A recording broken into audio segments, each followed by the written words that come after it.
This is a special presentation of Farm Journal Television. Good morning, I'm Clinton Griffiths and welcome to Corn College TV. Today we introduce our team of experts, head to the field to learn about diagnosing problems from the ground up, and discuss the importance of using the right equipment. Welcome to Corn College TV with field agronomist Ken Ferry, associate field agronomist Missy Bauer, Farm Journal's Margie Fisher, and host Clinton Griffiths. Today we're excited to be launching this great teaching tool called Corn College TV. Now, as some of you may know, this show is an offshoot of Farm Journal's popular Corn College. Set near Bloomington, Illinois, the lecture and learning event happens each summer at the Farm Journal test plots. And we thought, what better way to introduce you to Corn College TV than to take a trip to the teaching system that is Corn College. Welcome to Corn College. It's a relatively new event hosted by Farm Journal, where farmers come looking for one thing. Corn College just seemed like a good idea to go learn, keep your progressiveness ahead of everyone else. It seems like everybody has really good reviews of it, and we thought we'd come over and take a look. The good part is you get in there, you actually do some of the digging. It's a lot of the things that you learned and you're supposed to do, but it's kind of refreshing to go back through them and actually go through it and make sure that you're actually doing the research of how your crop's actually growing, so you can make the correct management decisions. Teaching these hungry, hopeful harvesters are two of our own agronomic oracles, Ken Ferry and Missy Bauer. Ken owns his own crop consulting firm in Central Illinois and is considered one of the leading experts in maximizing yields. Right on his footsteps, Missy Bauer, also a crop consultant who calls Southern Michigan home. Like Ken, she's an expert in everything corn. Both walk tall, talk big, yields that is, and carry a sharp knife. Farm Journal magazine editor-in-chief Charlene Fink started these test trials with Ken almost 20 years ago. The Farm Journal test plots started because Ken and I were both very interested in plots. We both love growing things. We both love growing corn in particular. And we both love learning. And the most important part is Ken is a fabulous teacher. He not only learns, but he's able to teach. And Farm Journal comes into the equation that we can help reach more people with the things that he knows than he could on his own. I found out a long time ago, probably the easiest way to teach a farmer is to show them. And I'm kind of that way myself. I can read it, but if I can actually see it happen to myself, it means a lot more. So the plot started with a show and tell type concept. I could tell them one thing in the classroom, but let's go out to the field and let's actually prove me wrong or prove me right. So the test plots kind of started in that way, and they become a pretty valuable tool for not only teaching our farmers, but for teaching us, because we can learn things, especially when it deals with new technology that's changing on a constant pace. It gives us an opportunity to see how it compares to the old technology, and it's probably what makes the job so exciting. Yeah, historically, what kinds of things have you tested out here? Pretty much across the board. We typically run 100 to 150 field trials a year, and that involves tillage and herbicides, insecticides, and everything from different pesticides and fungicides and varieties and whatever the client, a little bit of everything. Yeah, whatever the client thinks he wants to be tested and wants proof on, and whatever I like to see, and whatever. It's kind of a mixing pot of ideas that come together. Ideas that Ken has to sort through. The plots are located throughout corn country and are held to high standards, meaning multi-year, replicable, and done on real farms with real farmers. So really the big picture is when you bring people out here to look at these plots, you can say, here's what you've always been told, and here's what we always thought about growing corn.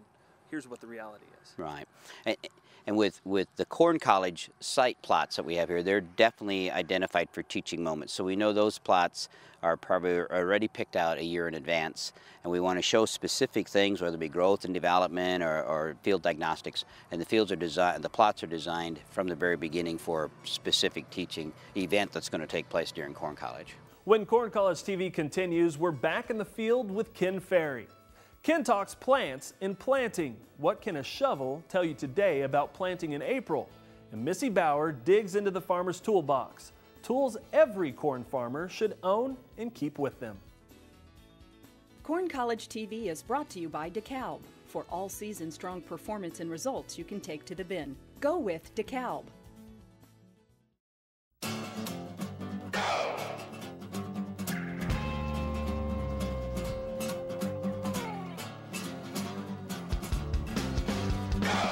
brand that gets results with strong roots and strong stocks for performance you can take to the bin. Go with industry-leading DeKalb genetics and proven Genuity trait technology, letting you get more from every acre.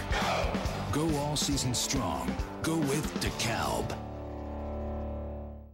Mark your calendar. Ag Connect Expo 2011 is coming to Atlanta, Georgia on January 7th through the 10th. Connect with experts. Learn new ideas, new technology.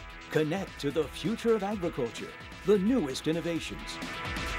Connect globally with producers from around the world. This show sets itself apart from the regional shows. Ag Connect Expo 2011, where the world of agriculture comes together. Hello folks, this is Mark Gold with Top Third Ag Marketing. If you need help marketing your grains or livestock, give us a call. We offer one-on-one relationships that can protect you without the threat of margin calls. We don't speculate, we manage risk. If you're tired of paying acreage and management fees for marketing advice that hasn't actually helped your bottom line, then give us a call. Call today to get 2 weeks of Mark's private grain marketing email. Top Third Ag Marketing, earning the trust of American farmers every day. Growing up in agriculture, I know how important information is to America's farmers and ranchers. They have the tremendous responsibility of feeding this great nation. Here at Ag Day, we're here to help with the latest in agriculture news, agribusiness with Al Pell, the big picture on weather with Mike Hoffman, and stories about the country way of life. Join me each morning for Ag Day, the country experience.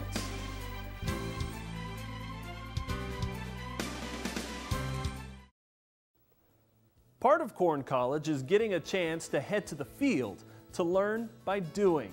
Today we're going with Ken and his class for a look at how he teaches plant diagnostics. It's a skill that involves more than a pickup and a 40-mile-per-hour view. Okay, all right. Grab your axe and your shovel. You don't need the tapes anymore? You need the tapes, keep them with you. And what we had them do in the first stop here was to do a stand count.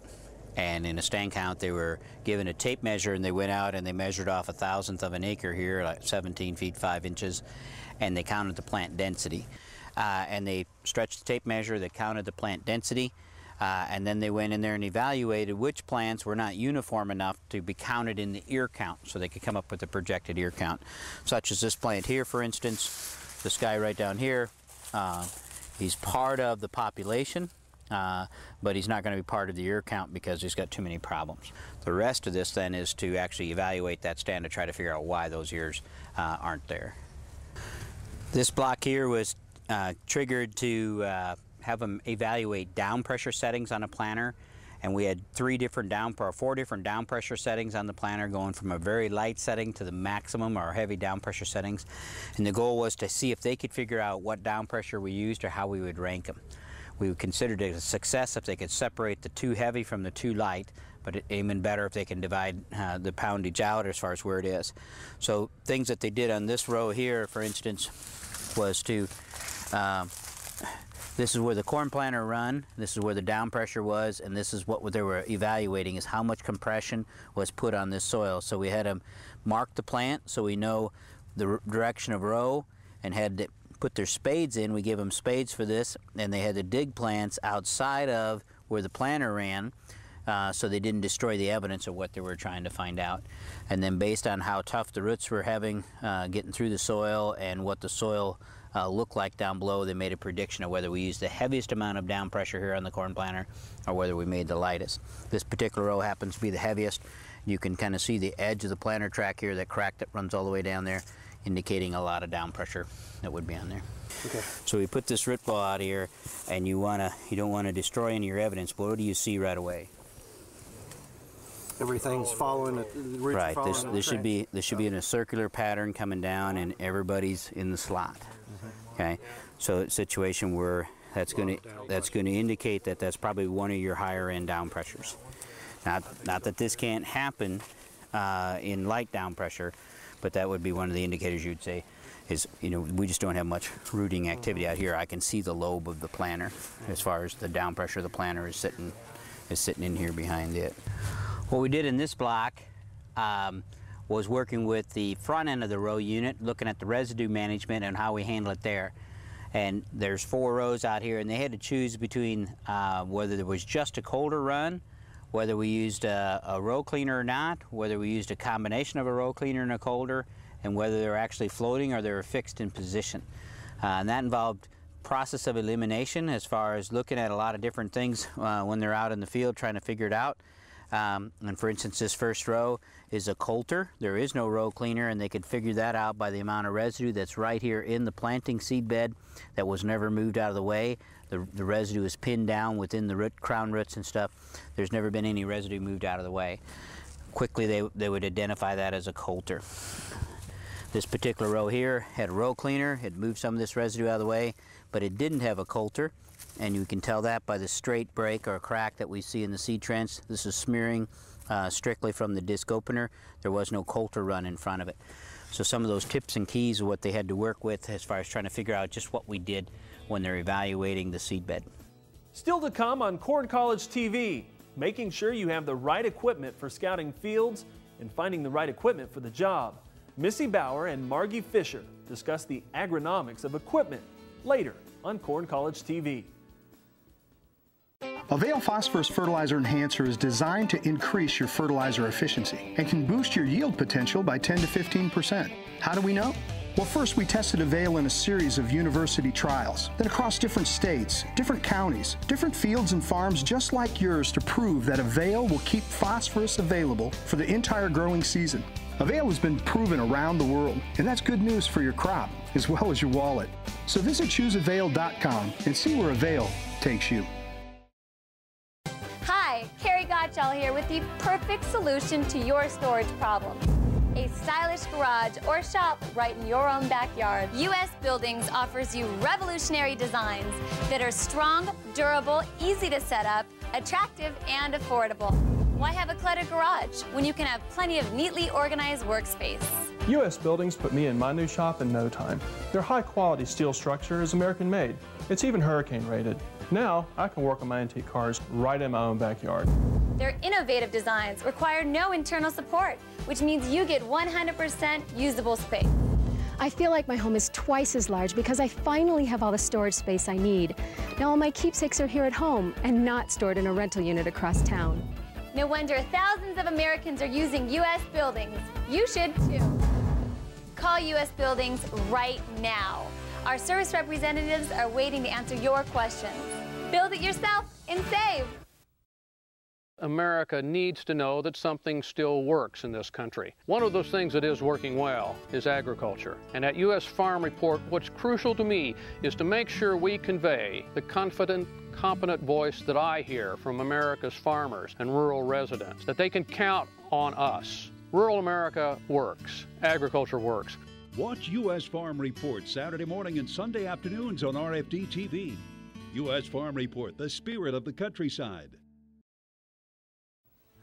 Each week on Corn College TV, we're going to share some tips on tools or activities that farmers can put in their toolbox. These are things that, when done properly, can help make the job easier or ensure producers get the most out of their fields. Today, we start with a whole host of tools that make the perfect kit for scouting. So it's really important that before we go to the field that we get our scouting kit put together so we don't get out into the field and say, oh, I wish I would have had something with me and don't.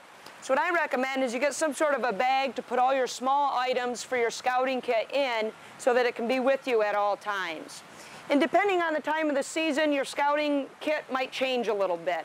So we'll kind of start off with a few items I feel is important very early in the season. So early in the spring season, one thing I always like to have with me is a soil thermometer. So if we're still trying to plant corn and determining what soil temperatures are like, I think it's important to carry a small soil thermometer.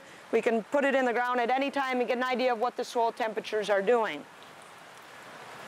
Another thing that we'll carry early in the season is just going to be a small trowel or hand spade, where if we want to dig up kernels as we're planting or just after things are emerging, we can use a small hand trowel like this where we can really pick away very close in there. Another thing I always like to have early in the season, of course, is going to be our tape measure. So the tape measure is very important because we always want to be doing stand counts out in the field. As corn's emerging, we want to know what our population, our plants per acre are. We're going to have that tape measure. It's also going to be important when we're doing planting depth. So if we want to know the planting depth, we've got to have that tape measure out there with us. Also early in the season, one thing I like to keep with me are some of my weed guides. So one thing I like to carry with me is just a pocket guide for weed identification in case I come across a weed that I'm not sure what it is.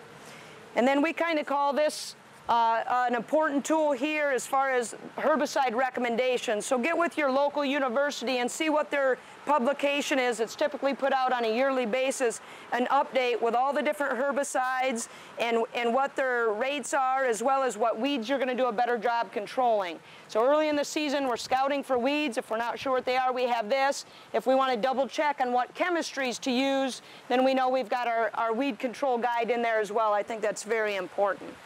And of course, always, whether we're early in the season or late in the season, we're going to be carrying our camera with us or an iPhone or something that we can take pictures with. A lot of times we see something in the field, we may not know what it is ourselves. We want to be able to take a picture of that and then email it to our consultant or an agronomist or somebody at the university to help us identify that. As we get a little bit later in the season, some of the things that are very important are going to be having a larger spade or shovel that we can dig up the larger plants without disturbing all of the root mass, so we can have a good indication of what's happening there. I also like to carry a hatchet with me, so if we want to start splitting some stalks open on corn or chopping off some of the brace roots, we can do that with a hatchet. And we always want to make sure, of course, that we had cut away from us instead of toward us. Some of the other manuals I like to carry, especially as we get a little bit later in the season, would just be an overall field crops manual. This would have information on insects, disease, things that we could see season long out there. Another thing that I think is helpful is something that does give indications or recommendations on diseases and insects. So it's sort of like our weed control guide. Now it's going to tell us what insecticides and fungicides we can use to control the certain diseases that we have out there. Again, this is something that your local state or university should have on hand. The other thing that I find to be very nice is just a pocket guide. Several of the universities have produced a pocket guide.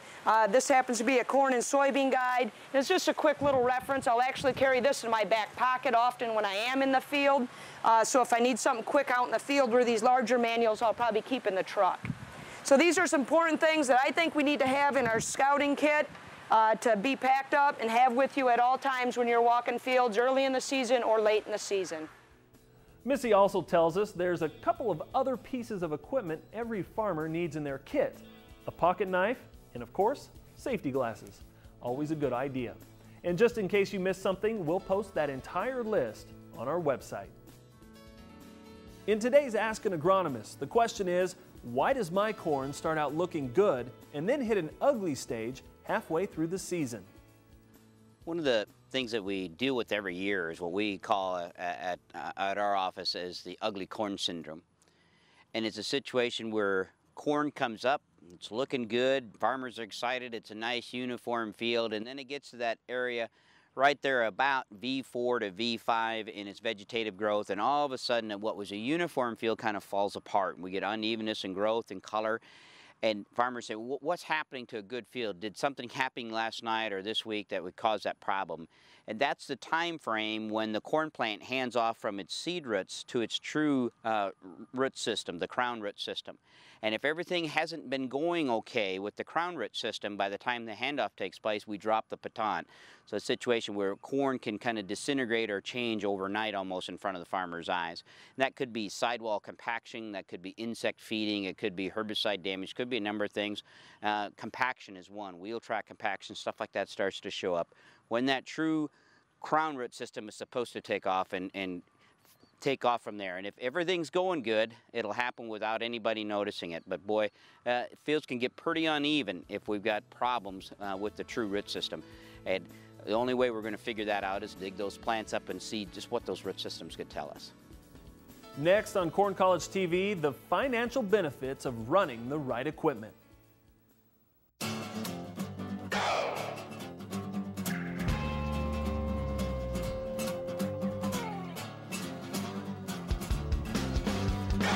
The brand that gets results with strong roots and strong stocks for performance you can take to the bin. Go with industry-leading DeKalb genetics and proven Genuity trait technology, letting you get more from every acre. Go all season strong. Go with DeKalb.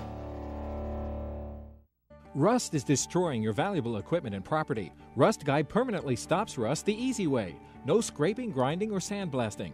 Brush, spray, or roll Rust Guy onto any rusted metal and it will not rust again. Rust Guy is not a paint, but an industrial strength formula that kills rust on contact. It leaves a smooth finish that can be left as is or painted.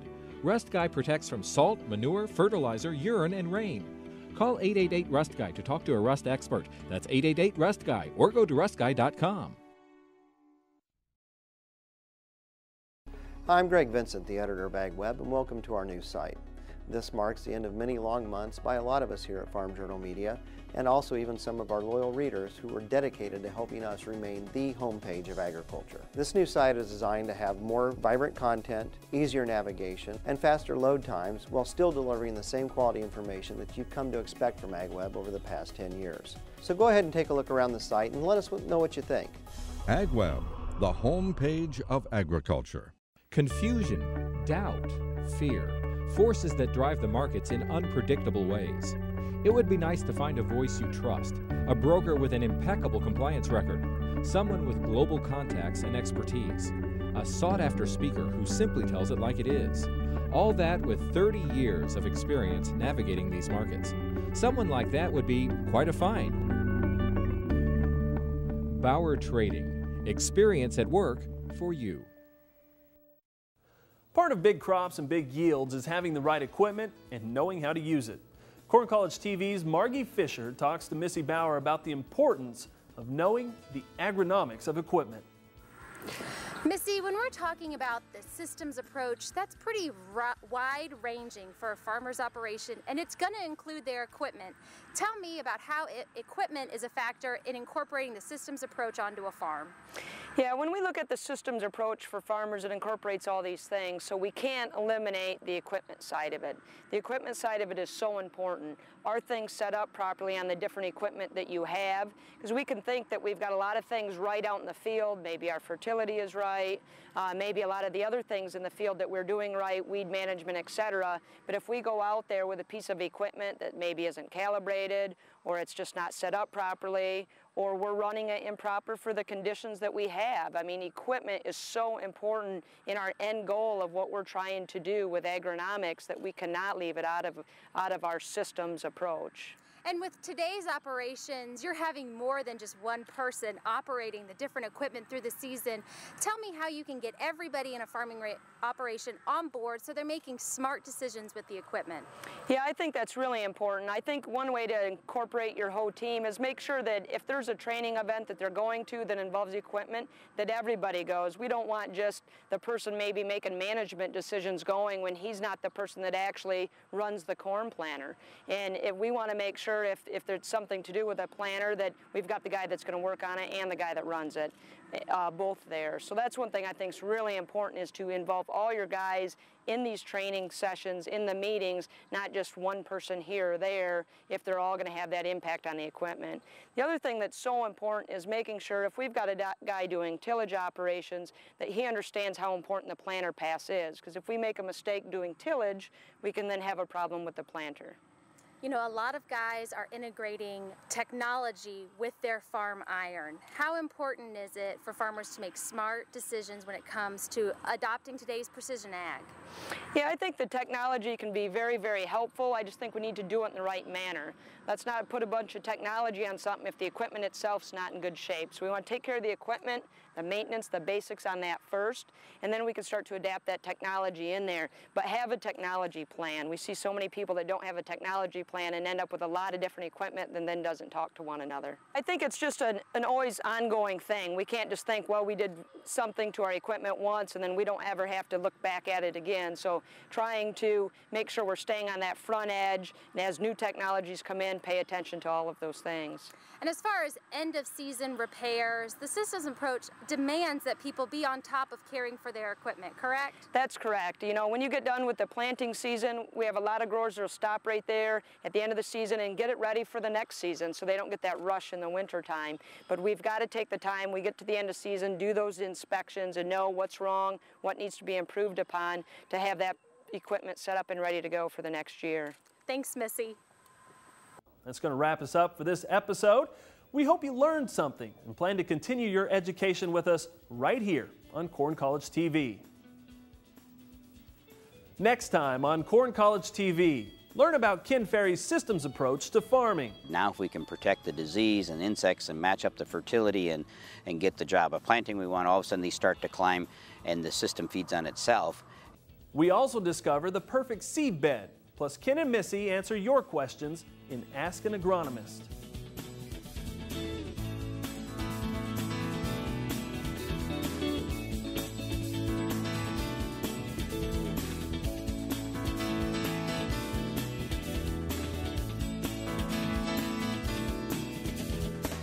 Corn College TV is produced and distributed by Farm Journal Television.